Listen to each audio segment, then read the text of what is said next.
आज का हमारा टॉपिक है जर्नल।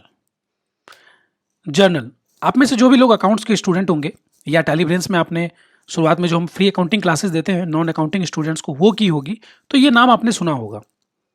जब आप ये लिखते हैं Ram account debit 12,000 to sales 12,000, जब ये आप एंट्री करते हैं तो इसे ही हम जर्नल एंट्री कहते हैं। कोई भी अकाउंटिंग हो, कोई भी ट्रांजेक्शन हो, जर्नल एंट्री करनी ही पड़ती है। इसीलिए जर्नल वाउचर को एक और नाम से जाना जाता है और वो है मास्टर वाउचर। यानी कि ये कि आप इसमें सभी तरह के ट्रांजेक्शन कर सकते हैं, चाहे वो कॉन्ट्रैक्ट रिलेटेड हो, पेमेंट हो, रिसिप्ट हो, सेल्स हो, परचेज हो, कोई भी एंट्री जर्नल में पास की जा सकती है।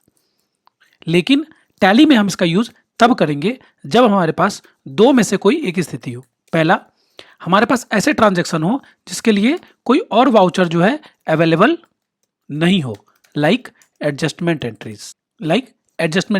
दूसरा है पार्टी टू पार्टी एंट्री, जैसे कि राम से आपको पैसा लेना था और आपको श्याम को देना था, तो आपने राम को बोला कि एक काम करो, तुम श्याम को डायरेक्ट दे दो। ऐसे में नहीं तो रिसिप्ट एंट्री होगी, ना पेमेंट एंट्री होगी, एंट्री क्या होगी? जर्नल होगी। तो आइए एक एक करके हम दोनों तरह की एंट्रीज को देखते हैं। तो एक क्वेश्चन हम देख लेते हैं पहला। क्वेश्चन क्या है? क्वेश्चन ये है कि 31 जनवरी को हमें 15,000 रुपये अभिषेक फैशन से लेना था और मानसी को देना था। तो जैसा कि हमने कहा कि अभिषेक को, तो उसने क्या किया, डायरेक्टली ये पैसा मानसी ट्रेडर्स को दे दिया। तो यही एंट्री में पास करनी है। मानसी के बारे में ये बताया गया है कि ये क्या है, हमारा सप्लायर है। तो यहाँ पर अगर हम जर्नल एंट्री के हिसाब से देखें तो मानसी डेबिट होगी क्योंकि पैसा उसके पास जा रहा है, अभिषेक क्रेडिट होगा क्योंकि पैसा उसके पास से जा रहा है। तो एक एंट्री देख लेते हैं। 31 जनवरी है, तो सबसे पहले हम डेट में जाके डेट चेंज कर लेते हैं। अब डेबिट में कौन होगा? मानसी, तो हम उसको बना लेते हैं। सप्लायर किस में बनेगा? क्रेडिटर्स में। ये सब चीज़ें आप लोग को पता ही है। अमाउंट क्या है? 15,000। क्रेडिट क्यों? क्योंकि इसके पास से जा रहा है। किसके पास से? अभिषेक फैशन, जो कि ऑलरेडी बना हुआ है। एंट्री हो गई। हम यहाँ पर नरेशन डाल सकते, सिंपल एंट्री है। आपने देखा बहुत कुछ नहीं है। जहाँ से पैसा गया, ये एकदम जर्नल एंट्री, एकदम शुद्ध जर्नल एंट्री होती है। इसमें कहाँ से पैसा गया, किसको गया, हमने डाल दिया, हो गया। तो ये आपकी जो एंट्री हो गई, इसी को हमने एक बताया था आपको। इस तरह की एंट्री को हम क्या कहते हैं? पार्टी टू पार्टी ट्रांजैक्शन, जो सेकेंड टाइप का ट्रांजैक्शन हमने आपको बताया था। दूसरा हमने बताया था एडजस्टमेंट एंट्री, तो उसको हम देखते। क्वेश्चन ये है कि 1 फरवरी को हमने मनीष खेतान को 20,000 रुपये दिए टूर एक्सपेंसेस के नाम से। ऑब्वियसली टूर एक्सपेंस दे रहे तो ये हमारा एम्प्लॉई होगा और ये एडवांस है। कैसे दिया? चेक नंबर दिया हुआ है। उसके बाद इसने 1 मार्च को हमको डिटेल दी कि ये पैसा ऐसे से खर्च हो गया है। तो अब चलिए हम इसकी एंट्री करते हैं। तो सबसे पहले हमें एक एंट्री करनी पड़ेगी, वही ये पेमेंट एंट्री। तो पेमेंट एंट्री के लिए हम आ जाते हैं टैली में। पेमेंट कब की गई है? इसको पेमेंट कब की गई है? 1/2 को पेमेंट की गई है। इसको मनीष खेतान के नाम से अकाउंट बना लेते हैं हम। ये पूरा नाम डालना जरूरी है। सिर्फ मनीष खेतान लिखने से आपको ये पता नहीं चल पाएगा कि एडवांस अकाउंट है या इसके सैलरी का अकाउंट है। इसको लोन एडवांस में डाल दे, इसको लोन एंड एडवांसेज एसेट्स में डाल देते हैं, क्योंकि ये ऐसा एडवांस है जो हम दे रहे हैं। टोटल अमाउंट हमने इसको कितना दिया है? 20,000 रुपये। HDFC बैंक से दिया है, यहाँ पर डाल दिया हमने। चेक नंबर हम डाल देते हैं, being advance for travelling paid. ठीक, पेमेंट की एंट्री कर दी हमने HDFC बैंक से। मनीष खेतान को 20,000 रुपये की एंट्री 1 फरवरी को कर दी। अब 1 मार्च को क्वेश्चन के हिसाब से ये हमें खर्चे का डिटेल देगा कि हाँ यहाँ इतना खर्चा हुआ। हम जर्नल में आ जाते हैं और हम देख लेते हैं। सबसे पहला 980 रुपये का है रिटेलर्स मीटिंग। तो मैं इसमें सिर्फ कॉपी पेस्ट कर रहा हूँ। कॉपी पेस्ट कैसे होगा? Ctrl+C Ctrl+V जो सिंपली है उसी से। तो हम यहाँ पर आ जाते हैं और इसके जो भी खर्चे हैं ये ट्रैवलिंग एक्सपेंस में जाएंगे। ट्रैवलिंग एक्सपेंस बना हुआ नहीं है, बना लिया हमने।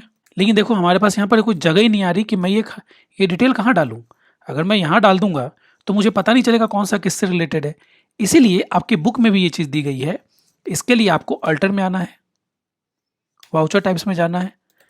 अगर जर्नल में करना है तो जर्नल में आ गए और यहाँ पर provide narrations for each ledger in voucher, यानी कि हर लेजर में मुझे नरेशन डालना है। एक्सेप्ट करके बाहर आइए और एंट्री में जाइए। फिर से देखते हैं, ये देखिए ये जगह गई आपके पास। एंट्री आपने पेस्ट कर दी, फिर से पेस्ट कर दिए और इसी तरह हम आगे पूरी एंट्री कर लेते हैं। अब देखो हम यहाँ पर चाहें तो हम जैसे बाकी के हमारे खर्चे क्या है, होटल स्टे मंदसौर। हालांकि ये रिलेटेड हमारे टूर से ही है, तो हम इसे ट्रैवलिंग और टूर में या जो भी है इसमें डाल सकते हैं। या अगर आप इस तरह के खर्चों को अलग दिखाना चाहें तो मार्केटिंग एक्सपेंसेज में भी दिखा सकते हैं। अब ये पैसा किसके पास से जाएगा? जो हमने उसको एडवांस दिया था उसको हम क्रेडिट कर देंगे। अब देखो 20,000 में से 3,290 घट गया, बचा हुआ पैसा भी उसके पास है। ठीक है, फरवरी का खर्चा अकाउंट में हो गया। तो यहाँ हमने क्या क्या सीखा? सबसे पहले हमने ये सीखा कि नरेशन कैसे एक्टिवेट करेंगे। सिंपली इसके लिए हम यहाँ से भी जा सकते थे या बाहर भी जाके हम अल्टर मास्टर्स में चले गए, वाउचर टाइप में जाके जर्नल से हमने ये वाला पार्ट जो है ईच लेजर वाला नरेशन वाला एक्सेप्ट कर लिया, जिससे हमें ये जगह मिल गई हर जगह नरेशन डालने की। जो भी हमारे पास डिटेल थी हमने डाल दिया और सब जगह नरेशन डाल दिया ताकि हमें आगे पता रहे कहाँ खर्चा हुआ है। तो यहाँ पर हमारा जर्नल भी खत्म होता है। अगर हम F12 में जाएं तो आप देख सकते हैं कि इसमें कुछ भी वैसा नया नहीं है। कुछ चीज़ें हैं बस, जैसे प्रोवाइड रेफरेंस नंबर और डेट जो आप यहाँ पर पीछे में देख रहे थे, आप चाहे तो उसको हटा सकते हैं। बाकी चीज़ें आपकी कॉन्ट्रा और पेमेंट सेल से रिलेटेड, कॉन्ट्रा और पेमेंट रिसिप्ट से रिलेटेड ही है, तो इसको हम एक्सेप्ट कर लेते हैं और यहाँ हमारा हो गया जर्नल खत्म। इसके बाद हम जो चालू करने जा रहे हैं वो है sales based voucher. Sales based voucher में बेसिकली हम 4 वाउचर को लेते हैं। सेल्स जब हम कोई सामान बेचते हैं उसके लिए, परचेज जब हम सामान खरीदते हैं उसके लिए, और अदर वाउचर जब हम जो है बाकी चीज़ों के लिए, like credit note, debit note, या फिर इन्वेंट्री वाउचर्स आपको चाहिए, या आपको कोई और भी वाउचर चाहिए तो उसके लिए। तो इनको हम अपने अगले वीडियो में देखेंगे। तब तक के लिए आप जर्नल वाउचर्स को अच्छे से प्रैक्टिस कर लीजिए एंड देन जो है हम अगले वीडियो में बढ़ेंगे सेल्स की तरफ। सेल्स एक बड़ा चैप्टर रहेगा, बिकॉज कोई भी बिजनेस क्यों होता है? बेचने के लिए, और बेचने के लिए 2 तरह की चीज़ें होती है, एक तो इन्वेंट्री होता है और एक होता है नॉन इन्वेंट्री। इन्वेंट्री मतलब आपने 5 पीस मोबाइल बेचा, ये इन्वेंट्री हो गया। आपने 2,000 रुपये का माल बेचा, ये नॉन इन्वेंट्री हो गया। तो हम इन चीज़ों को भी देखेंगे, पूरी डिटेल से समझेंगे, उसको प्रिंट करना और सारी चीज़ें। तो मिलते हैं अगले वीडियो में।